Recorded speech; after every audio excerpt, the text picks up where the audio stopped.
Good morning student. अपने पिछले video में मैंने आपको यूनिट प्लान क्या होता है ये समझाया था। आज हम लोग ये देखेंगे कि लेसन प्लान क्या होता है। मैंने पहले आपको गोले से संबंधित यूनिट प्लान समझाया था। अब मैं उसी को कंटिन्यू करते हुए उसी का एक लेसन प्लान आपको समझा रही हूँ। देखिए, लेसन प्लान का फॉर्मेट क्या होता है। सबसे पहले आप पाठ योजना लिखेंगे, उसके बाद दिनांक, कक्षा, विषय। मैं गणित का समझा रही हूँ तो गणित, आप किसी भी विषय, जिस विषय का बना रहे हैं उसको आप लिखेंगे, ठीक है। कालखंड, कौन से समय में कौन से कालखंड है आपका, कौन से पीरियड ले रहे हैं, फर्स्ट सेकेंड थर्ड, समय आपके कालखंड का समय कितना है। टॉपिक कौन सा है, गोला। उद्देश्य, उद्देश्य देखिए, लेसन प्लान में दो प्रकार के उद्देश्य समाहित होते हैं। एक होता है सामान्य उद्देश्य और दूसरा होता है व्यावहारिक उद्देश्य। सामान्य उद्देश्य के मुख्य 5 बिंदु होते हैं और व्यावहारिक उद्देश्य 3 प्रकार के होते हैं। सामान्य उद्देश्य में फर्स्ट है विद्यार्थियों में गणित में रुचि एवं अभिप्रेरणा जागृत करना, विद्यार्थियों में तार्किक एवं मानसिक शक्ति का विकास करना, विद्यार्थियों में गणितीय अभिवृत्ति का विकास करना, विद्यार्थियों को गोले की जानकारी प्रदान करना और विद्यार्थियों में गणित अध्यापन के द्वारा अनुशासन की भावना का विकास करना। व्यावहारिक उद्देश्य 3 प्रकार के हैं। पहला, ज्ञानात्मक उद्देश्य। ज्ञानात्मक उद्देश्य से क्या तात्पर्य है, छात्र गोले के बारे में जानकारी हासिल करेंगे, अर्थात छात्र गोले को परिभाषित कर लेंगे। भावात्मक उद्देश्य क्या है, छात्र को रुचिपूर्वक, छात्र गोले के बारे में रुचिपूर्वक व्याख्या कर सकेंगे। क्रियात्मक उद्देश्य क्या है, छात्र गोले की पहचान कर इसकी उपयोगिता को समझेंगे तथा संबंधित चित्रों को बनाने में सक्षम होंगे। शिक्षण आव्यूह, अर्थात आव्यूह आप समझ रहे हैं ना, चक्र। आव्यूह का मतलब क्या होता है, एक प्रकार का चक्र, व्यूह रचना, ठीक है। तो आप इस चैप्टर को पढ़ाने के लिए कौन कौन सी व्यूह रचना, कौन सी विधि, कौन सी प्रविधि का उपयोग करते हैं, शिक्षण आव्यूह के अंतर्गत उसको लिया जाता है। शिक्षण विधि कौन सा ले रहे हैं हम, आगमन निगमन विधि। मुख्य रूप से हम गणित को पढ़ाने के लिए आगमन निगमन विधि का प्रयोग करते हैं। विश्लेषण संश्लेषण भी होता है, वो चैप्टर के अकॉर्डिंग रहता है कि कौन से चैप्टर में हमको कौन सा उपयोग करना है, इसमें हमें आगमन निगमन विधि का उपयोग करना है। शिक्षण प्रविधि क्या होगा, स्पष्टीकरण होगा, प्रश्नोत्तरी होगा,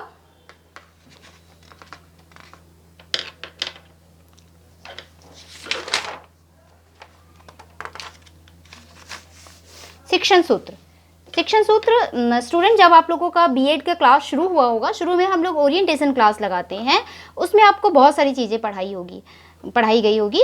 शिक्षण सूत्र, शिक्षण सिद्धांत, सूक्ष्म शिक्षण, ये सब ओरिएंटेशन क्लास के अंतर्गत करा दिया जाता है, तो आपको पता होगा शिक्षण सूत्र क्या होता है। तो इस लेसन प्लान में हम 2 प्रकार के शिक्षण सूत्र का उपयोग कर रहे हैं, एक ज्ञात से अज्ञात की ओर और दूसरा सरल से कठिन की ओर।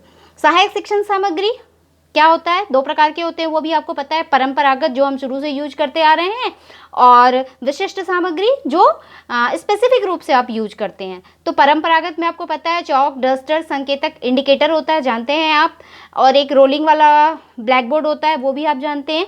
विशिष्ट में आप रियल ऑब्जेक्ट ले सकते हैं, चार्ट की सहायता से, मॉडल की सहायता से आप पढ़ा सकते हैं।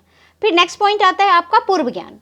पूर्व ज्ञान मतलब गोला जो शेप है, जो शेप बनता है, छात्र उसके बारे में कुछ न कुछ सामान्य जानकारी रखते हैं, तो पूर्व ज्ञान में हम लोग इसको लिखेंगे।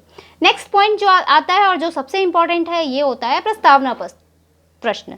जैसे कि प्रस्तावना वर्ड से स्पष्ट है कि प्रस्तावना का अर्थ होता है किसी चीज़ का प्रस्ताव रखना। हम यहाँ पे लेसन प्लान बना रहे हैं, हम गोला पढ़ा रहे हैं, अर्थात हम छात्रों को गोला से परिचित करा रहे हैं, तो हमारी क्या कोशिश होगी, हम उनको पिछला जो उनका ज्ञान है गोले से संबंधित, उससे जोड़ते हुए हम आगे बढ़ें। तो हम ये देखते हैं कि उनको क्या पता गोले से संबंधित शेप के बारे में कोई जानकारी है नहीं है, इसलिए हम कुछ रिलेटेड क्वेश्चन करते हैं। संबंधित क्वेश्चन होना चाहिए प्रस्तावना प्रश्न में, प्रश्न एक दूसरे से संबंधित होने चाहिए, और जो लास्ट प्रश्न, प्रस्तावना प्रश्न में 4 से 5 क्वेश्चन को रखते हैं, और अंतिम प्रश्न जो होता है हमारा वो होता है समस्यात्मक प्रश्न। तो पहला प्रश्न देखिए, यहाँ पे हम क्या करते हैं, हम एक स्थान से दूसरे स्थान तक कैसे जाते हैं, छात्र उत्तर देगा, हम एक स्थान से दूसरे स्थान तक गाड़ी से जाते हैं। गाड़ी में क्या लगे होते हैं, गाड़ी में पहिए लगे होते हैं। पहिए की आकृति कैसी होती है, पहिए की आकृति गोले के समान होती है। गोले से आप क्या समझते हैं, अब उनको शेप के बारे में जानकारी है, उन्होंने सर्कल शेप पढ़ा है, उनको शेप की जानकारी है, लेकिन गोला क्या होता है ये उन्हें नहीं पता, तो ये हमारे लिए समस्यात्मक प्रश्न हो गया। ठीक है, अब हम इसमें आगे बढ़ते हैं इस समस्या को पढ़ाने के लिए। तो अब देखिए, अब हम आते हैं अपने उद्देश्य कथन में। उद्देश्य कथन क्या होता है? आज हम गोले के विषय में विस्तृत अध्ययन करेंगे। प्रस्तुतिकरण, प्रस्तुतिकरण का फॉर्मेट कैसा होता है ध्यान रखिए। मुख्य शिक्षण बिंदु, विषय वस्तु, शिक्षक कार्य, छात्र कार्य और श्यामपट्ट कार्य। मुख्य शिक्षण बिंदु हम जिस विधि से पढ़ा रहे हैं, आगमन निगमन विधि। विषय वस्तु क्या है? गोला पढ़ा रहे हैं। शिक्षक कार्य क्या है? इसमें आप लिखेंगे कथन, अर्थात यहाँ हम गोले को पूर्ण रूप से परिभाषित करेंगे। जैसे यदि किसी अर्धवृत्त को उसके व्यास के परितः चारों ओर घुमा दिया जाए तो उससे बने आकृति को गोला कहा जाता है। व्यास के मध्य बिंदु को गोले का केंद्र कहते हैं। छात्र कार्य क्या है? कोई भी टीचर अपने स्टूडेंट को अपने कॉपी में लिखने के लिए जो भी वर्क देता है एट ए टाइम जब वो टीच कर रहा है, वो छात्र कार्य के अंतर्गत आता है। और शिक्षक जो ब्लैक बोर्ड पे वर्क कर रहा है वो श्यामपट्ट कार्य के अंतर्गत आता है। क्लियर? नेक्स्ट देखिए, अब हम हमारा आगमन निगमन विधि का जो कार्य था वो हमने कर लिया। अब हम लोग आते हैं अपने प्रश्नोत्तरी सेशन में। पहला था, हमने इनको परिभाषा समझा दिया स्टूडेंट को। अब हम क्वेश्चन करते हैं, गोले की त्रिज्या और व्यास में क्या संबंध है? गोले की त्रिज्या व्यास का आधा होता है। सेकंड, गोले को बीच से काटा जाए तो टुकड़े क्या कहलाएंगे? उत्तर छात्र दे सकते हैं। गोले, देखो यहाँ पे छात्र आपको उत्तर दे भी सकते हैं और नहीं भी दे सकते हैं। अगर नहीं दे रहे हैं तो आप यहाँ पे लिखेंगे कोई उत्तर प्राप्त नहीं हुआ। और ये जो देखिए यहाँ पे बटर पेपर में डायग्राम बना हुआ है, ये भी आप भी अपने लेसन प्लान में बना करके चिपका सकते हैं। एक तो लेसन प्लान आपका अच्छा अट्रैक्टिव दिखेगा, दूसरा ये जो चार्ट में हम लोग काम करते हैं ना, वो वाले काम को हम यहाँ पे बना करके लगाते हैं। फिर ये देखिए श्यामपट्ट कार्य में शिक्षक भी बना के दिखा रहा है। गोलीय कोष, कोष जानते हैं ना, रिंग जैसा होता है, वलय जैसा, तो उसको समझाने के लिए शिक्षक भी यहाँ पे गोलीय कोष बना रहा है। फिर इसी से रिलेटेड हम गोले में क्वेश्चन करते हुए आगे बढ़ेंगे और हमारा ये लेसन प्लान कंप्लीट हो जाएगा। तो गोलीय कोष हमने पढ़ाया, फिर हम अर्धगोला से संबंधित कथन बताएंगे, उनको अर्धगोले की परिभाषा बताएंगे, अर्धगोला क्या होता है उसकी परिभाषा बताएंगे। फिर छात्र से पूछेंगे तो छात्र भी उसका जवाब देंगे।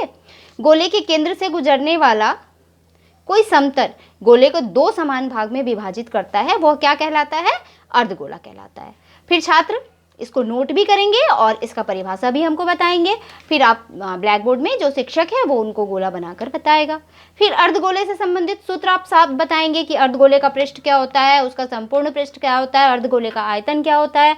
सारे चीज़ों को आप छात्र को ओरली भी बताएंगे, जो छात्र यहाँ पे सुन रहे हैं और अपनी उत्तर पुस्तिका में नोट कर रहे हैं, प्लस आप साथ में श्यामपट्ट पर भी लिखते जा रहे हैं।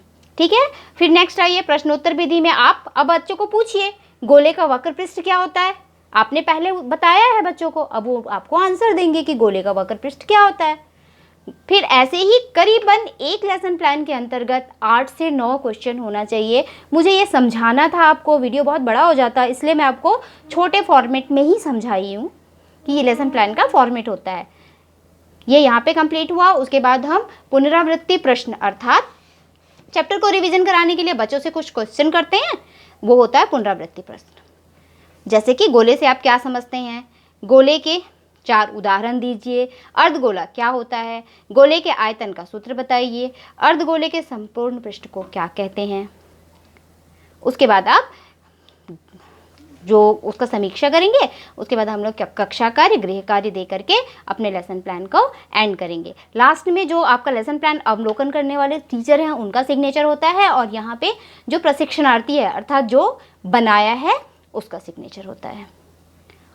होप कि आप लोगों को समझ में आया होगा। अगर आपको इससे रिलेटेड PDF चाहिए या कुछ भी समझ में नहीं आया है तो आप मेरे डिस्क्रिप्शन बॉक्स में कमेंट करिए, मैं आपको उसका आंसर ज़रूर दूंगी। Thank you.